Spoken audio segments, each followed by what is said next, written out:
And we are Shake Lego Builds. We decided to start a YouTube channel because we were inspired by watching Lego Masters together. And we decided we wanted to build a theme park and show it to everybody. So, welcome to our theme park.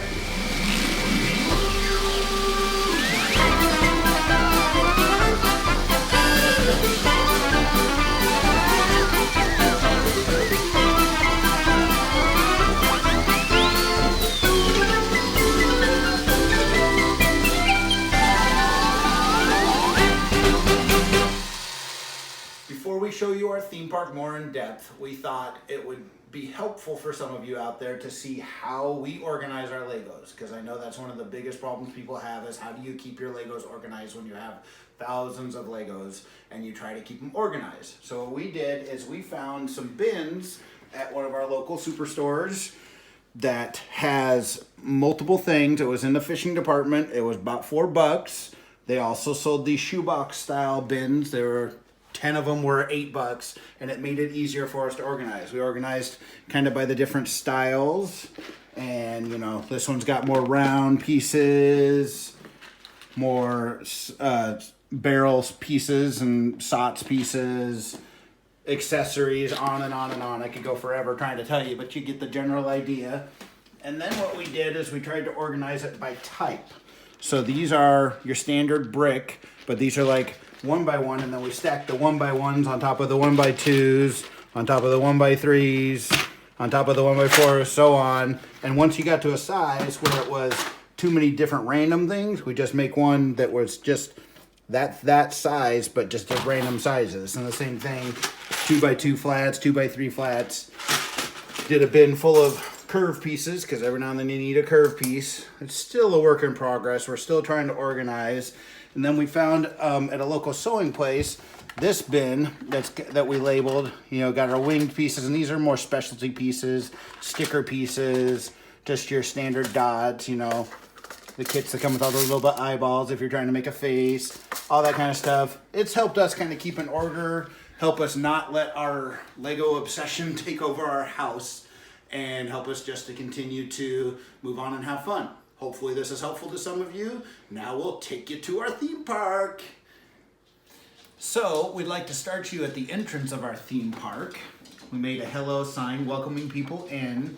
You can see we built steps, multicolor. Well, we did more black and white, but multicolor all the way around. One of my favorite things we do is smiley faces. So Kaylee decided to build me a smiley face. So we had a smiley face in our park. One of our themes is we got pennants all the way throughout, kind of a, well, made it knock over, but that's okay. That happens. You put it right back on and you knock it over again and you put it in again. You know what? These things happen. You have to be patient when you're doing Lego stuff. So you can see everybody's got money. Our park costs a lot, so they walk up in.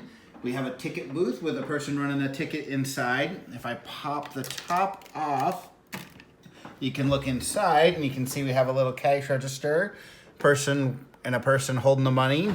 Kaylee came up with a really good way of doing a door in and out. So we got doors in and out, keeps the ticket person safe while they're working. And pop it back on there. You can see we got a person there.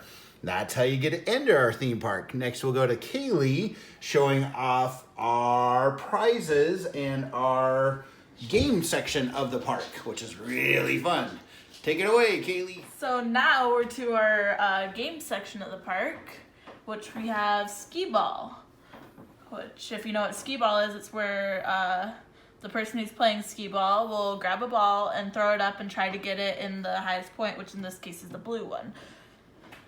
So we have prizes that you can win, which we use animals using something called studs on the side, which my dad is going to talk more about a little bit later in the video. And we used some of the little animals as stuffed animals for the prizes, which we thought was a pretty neat idea. And I was going to show you guys, if I just pop this off real quick, carefully. I was going to show you guys how the skee ball works. So we have little beads inside of here, and you pull up this right here, and all the little, how little balls fall down. If they want to. Sometimes things get stuck in machines. Yeah. And then just go back in there. Whoops. There's a hole in the top, so that way you can. Oh, okay. That's fine. Uh-oh. Better call the attendant. The game malfunctioned. Majorly. And then we'll just put that back on there. And we have someone paying big bucks to use our skee ball. I think that's a $100 bill. Yeesh. Rip off. And then if I try to make a shot here, it'll be even more of a rip off because it's really hard. That's what happens to me all the time in skee ball. Now there's balls flying everywhere. Oh. Well, now my dad is going to show you the snack section of the park and teach you about sots or studs on the side. So, go ahead. Now we come to my favorite part of an amusement park, the food. I love going to the fairs and getting food and corn dogs and turkey legs and everything. So we had to build a snack bar. So if you look in close, you can see again, we have somebody holding the money. We had several different money things from different sets, you know, and so we use those throughout, kind of showing, hey, parks cost money. So if you can see in the back here, I don't know how well Kaylee can get a look, but we used grate pieces, and we made a little barbecue grill. You can see they're grilling up some hot dogs, grilling up some turkey legs. We got extra plates and cups and a cash register, a couple pieces of fruit, which nobody buys at amusement parks, but we put them in anyway. You can see you got a lady sitting here eating her turkey leg and a cookie, and a lady waiting for some food, and some lady decided she was really hungry and is eating a whole pie. Also, one of the really fun things we did was I'm going to prop off the mayonnaise dispenser here, and I'll show you how we built these. We took one of those kitchen faucet deals and we put it inside of a barrel, and it made it look like a dispenser for when you're like at the amusement park. So we have your mayo, because my wife always likes mayo on anything. Ketchup, mustard, all going on the hot dog there. We did the picnic tables. We used some of the texture pieces. We'll fix that. We'll fix that later. We used some texture pieces to build the picnic tables. We stacked those on top of each other. And we have that there. And also, studs on the side, SOTS. You'll hear us reference SOTS multiple times. SOTS are Lego pieces that have studs on the sides, or SOTS. So we do those, that way you can transition to the back side of something and be able to make signs and stuff. Snacks, stuff like that. So then you can just pop it back on, go back on, and you have your sign. So that's our snacks department. You can see you put a lot of thought and planning into it. You can build all sorts of things with the Legos. Now we're going to go on to everybody's favorite part, the part you've all been waiting for, our rides. Here we go. So, the first ride we did was this spinning tower thing. And it spins around. And one of the things you might have noticed at the beginning of the video when we were doing the video of the whole park, that we used K'NEX motors in our rides. And I was going to show you more of that kind of stuff. Don't break it again. So, we are killing people. Oh no, that's not good. Lawsuit. Yeah, so this was the first ride we did, and I built this while my dad was at work, I think. Or something, I don't know. Maybe at the store. I don't know. But anyways, we put a K'NEX motor inside this block right here. And it's just kind of wedged inside there. And what we did is we put a bucket at the bottom of it, and we stuck one of these pieces onto another pole piece, I guess you could call it, which was held on by this piece. Oh, almost broke it. Which made this, which was attached to this piece, this pole right here, which was attached to this smaller pole piece, which goes inside of the motor. And this is how I had it originally, but it didn't spin very well. So my dad had the idea of wedging a knife inside there, a Lego knife right there. Nice little red one. It was yellow, but I think we lost the yellow one. That happens. Probably is hiding in a dark corner or something. But anyways, that makes Somebody it will spin. step on it. Yeah. But that makes it spin. Ooh, that would be even scarier, right? Just floating like that. Yeah, no anti-gravity. We've already had this fall quite a few times. Correct. Most of them off camera, but you don't need to know that. Anyways, now my dad is going to show you the second ride that we did, which has a lot more engineering to it, I guess you could say. And we took a lot more time on that one, but it was super cool. So you can do it, Dad. Okay, so now we're on to the second ride we built. This one's a spinning ride. We started trying to be more creative. This time we moved the K'NEX motor underneath and brought it up the platform. One thing I should mention that is something different than a lot of Lego builds you see, we decided to build our whole park elevated. Added a whole lot more structural problems because Kaylee started with the box that was a Lego box that had a big grid for her to work on, but then we decided to make a big park, so we had to add it. So you'll notice throughout we had to build everything on pier blocks basically that raised everything up, which also gave us a chance to hide motors and stuff a lot easier, which you'll see we started to take full advantage of that as we got to the later rides. But this one was cool. We did the post through here, made this a spinny ride. Kind of noisy, but here you go. And you can really mess with people and send them backwards. This guy, we put a little guy on here and made him taking a selfie while he's riding. Hopefully he doesn't lose his phone. Woo!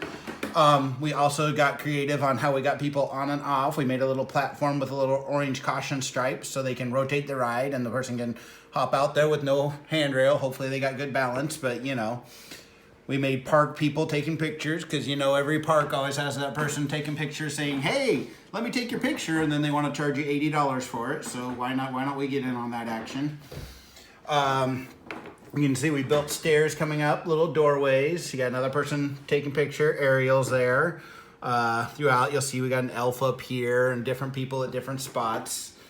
The cool thing, like on the one that Kaylee showed you on the last ride, we built a block system to hold the rides, and then I just did a post through, and then I used the K'NEX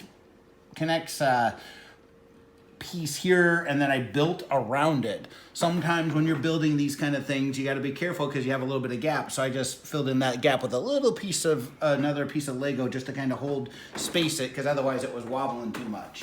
But you can see as we started building more rides, we got a little more creative, started having a little more fun with it, and had great ideas coming and going as we do. We don't necessarily plan out our builds as we go. We kind of build as we go and see what happens. We don't pre-plan them that much, except for let's build an amusement park. So it's more fun for us that way, but everybody does what works for them.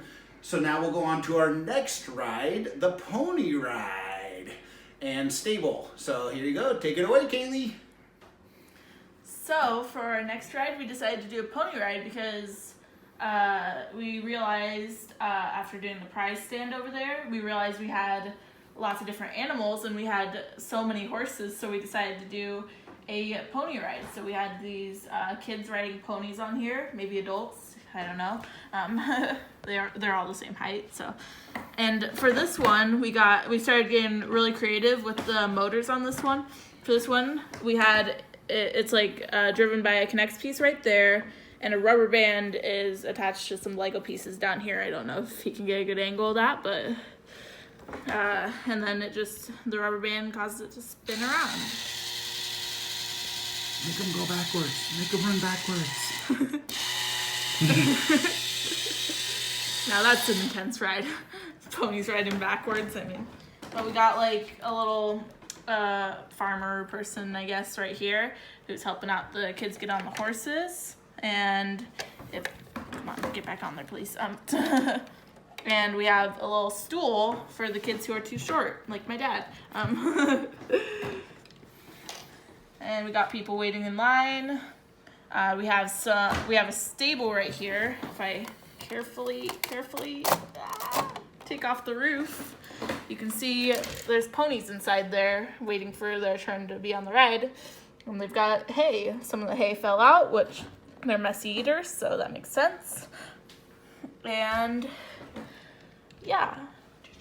Oh, and we've got a magician right here who's entertaining the kids while they wait in line because they probably get bored. And we've got a kid right here who's like she's teaching her how to brush the horse. And we did this one on elevated platforms as well, and we have a bridge crossing over to this one. So that's it for the pony ride, and now we get to the real intense ride, which my dad's gonna show you because it's too complicated for me to explain. Here you go, Dad. Now we're on to ride number 4, our most intense ride. This one we got really creative. My wife got involved seeing how much fun we were having building Legos together, and she started researching Lego sets that had pulleys and gears. We spent about a day and a half to 2 days before the set trying to figure out how to make a roller coaster. We ended up scratching that idea. We may in the future once we have more stuff. But here we got really creative and used pulleys. You can see here I did a fixed pulley in the middle. And that means when this pulley stays in place and this is spinning, these will spin, which will make the Technic pieces spin. So if you watch here, you can see the middle one staying spot, but the ones on the outside are moving with the rubber bands again. Also, these cars were not spinning very well, so I placed a wheel in the middle like that to where it bumped the cars and made them actually spin, so it made more movement. We wanted it to be a very intense ride. Speaking of intense ride, I'll introduce you to our most scared rider. See how he's got the very terrified face on the scary ride. However, can't let go of his cookie, and if I run the ride backwards and fast enough, he might toss his cookie, so it could happen. So we'll take him on his ride, and then we'll flip him back around. We also got a little more creative with how we were switching people out. Instead of doing a drop-down on-ramp like that, we built one with gates and everything like that, so that you can ride around, they can climb on, and then they swing it out of the way, and they can ride the ride. Again, you can see here where we did the rubber bands. We used a pulley here to keep the rubber band down on the post here, so it's just friction feed, and it feeds this other part here, so it just stays right down inside there. Also down there you can see our mechanic robot fixing the ride. Don't want anybody under there, that's human, so we'll let a robot do all the work. No offense to all the robots out there, but you guys are more built for that kind of work.